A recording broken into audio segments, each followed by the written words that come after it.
We're jumping straight into Ondas Holdings today. And look, while everyone is watching the recent volatility, the price action on the charts, the real story here, I think, the fundamental driver is just the explosion in revenue. Oh, absolutely. This company has managed to grow its top line more than six-fold year over year. It's incredible. And that stunning growth is driven by two very clear things: securing major defense contracts and a really aggressive targeted acquisition strategy, all focused on integrating autonomous systems. Exactly.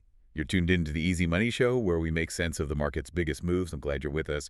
And you're right, we're dissecting a company that's positioned itself for the convergence of three absolutely massive growing sectors. Right. You've got autonomous drones, you've got sophisticated counter-drone tech, and then the critical infrastructure wireless that ties it all together. If you're enjoying this exploration and, finding value in this breakdown, make sure to take a second to subscribe and hit that like button. It genuinely helps the channel reach more people.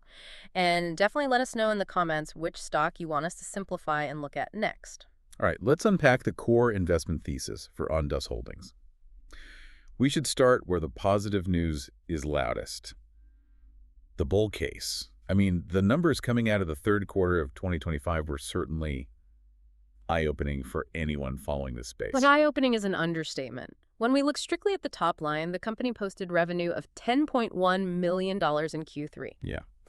To give you some context for that number, that is a 582% increase. That's greater than six-fold growth compared to the same period last year. It's not just incremental improvement. No, this shows that the demand for their autonomous drone products, particularly in that OAS segment, it's accelerating at an incredible pace. And what's really fascinating here is the sheer confidence you're seeing from management based on that momentum. Right. They didn't just report a good quarter. No, they immediately raised their full year 2025 guidance to at least $36 million.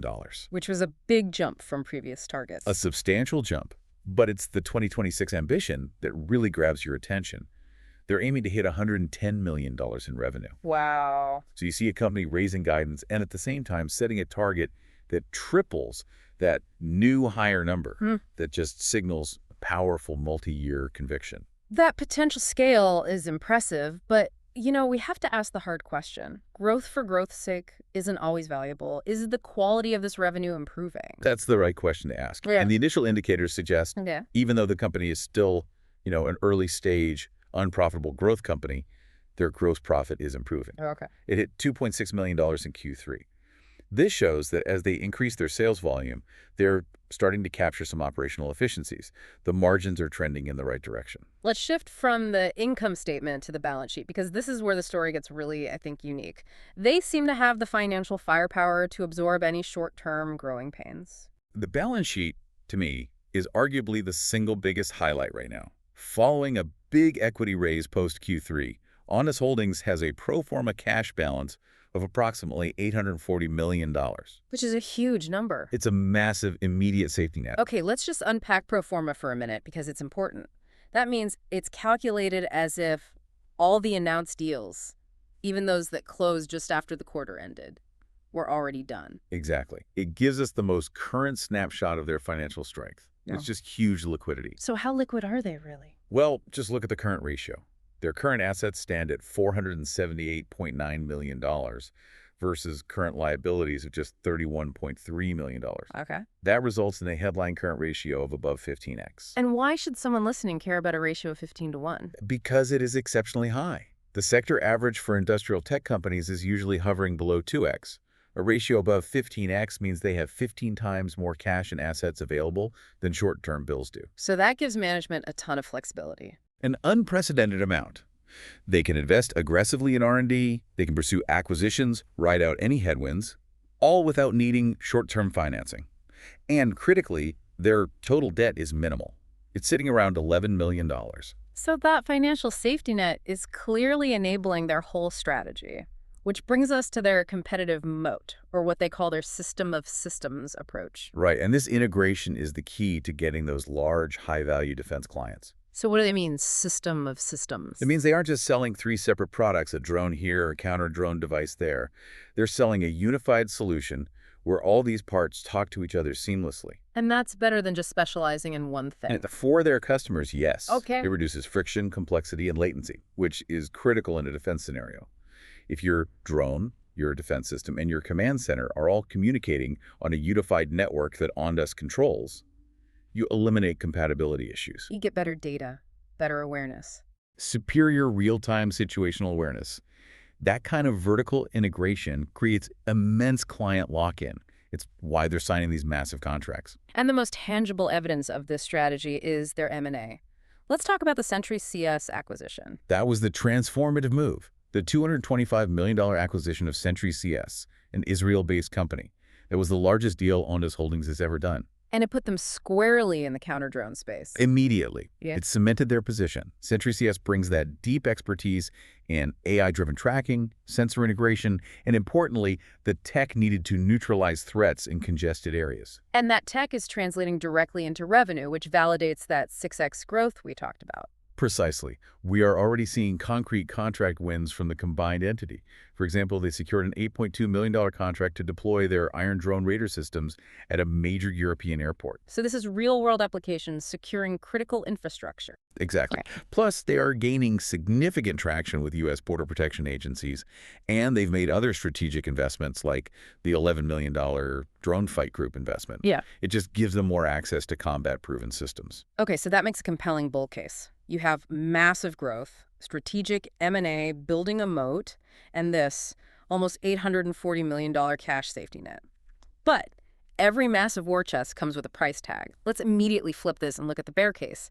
How did they fund that huge cash pile? That transition is critical because the funding mechanism itself is the first major risk point, dilution. But before we even get there, we have to confront the core financial hurdle. Profitability. Despite the six-fold revenue growth, the company is still deep in the red. Yeah. Ondas Holdings is still an early-stage unprofitable company. Net losses persist. Q3 saw negative earnings per share, and the net margin was sitting at a massive negative 192.60%. So the risk is all about execution, then? It's all execution risk as they scale.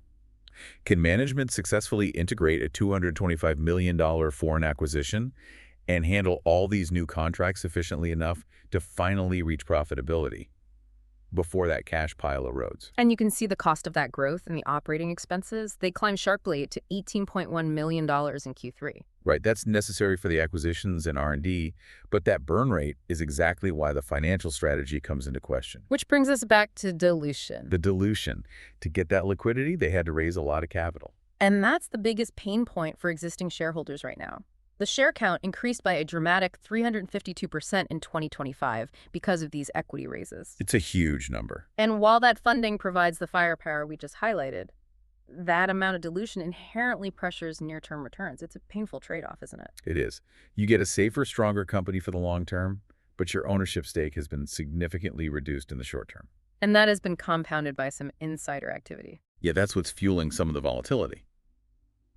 While institutional investors have been accumulating shares, which is a good sign, we did see a top insider execute a multi-million-dollar sale.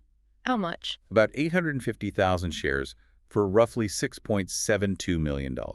And when you, as an investor, see a key insider selling a large block of stock, even if institutions are buying, it's a signal of caution. It absolutely is. It creates this mixed short-term sentiment.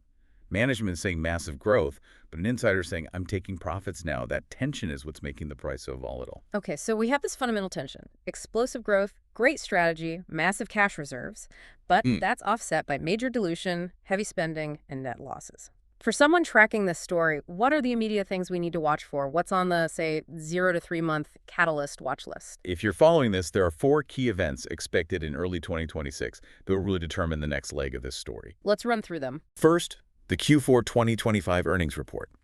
That's expected in early February 2026. The market isn't just expecting growth. It's demanding continued triple-digit revenue growth. Any slowdown will be punished. Severely punished, Yeah. given how much the valuation relies on those expectations. Okay, and number 2 is tied directly to the cost of that growth. Correct. We need Sentry CS integration proof. Since that was a $225 million deal, the market needs to see the official pro forma financials. That filing has to clearly reveal the combined revenue run rate and, critically, give concrete details on cost synergies. Proving the deal actually adds value, not just bulk. Exactly, which flows perfectly into catalyst number 3. Which is? Margin expansion validation.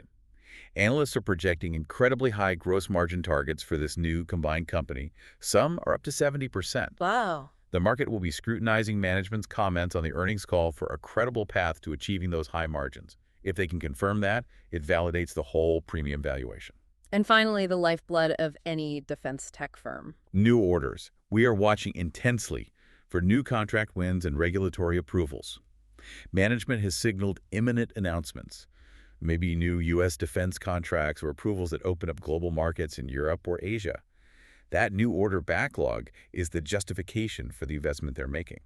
The ultimate takeaway here seems to be that Ondas Holdings is positioned for multi-year structural growth. Defense budgets are expanding, infrastructure is being modernized. The market is there. The question is not if the market is there, but can management, armed with nearly $1 billion, execute its strategy effectively enough to hit those high margins? And outpace the painful dilution. That tension defines the stock right now. They have the assets, they have the tailwinds, but the next 3 quarters are all about flawless execution. Ondas Holdings presents this fascinating high-stakes tension between risk and reward. And here's something to think about. How much is that roughly $840 million cash pile truly worth if management successfully integrates these acquisitions and actually hits those 70% gross margin goals? Does that massive long-term potential outweigh the sting of 352% dilution and the insider caution we've seen in the near term? That delicate balance is the key question for anyone following the story right now. That's the lowdown on Ondas Holdings for today. If you haven't already, subscribe so you don't miss our next breakdown. We'll catch you on the next one.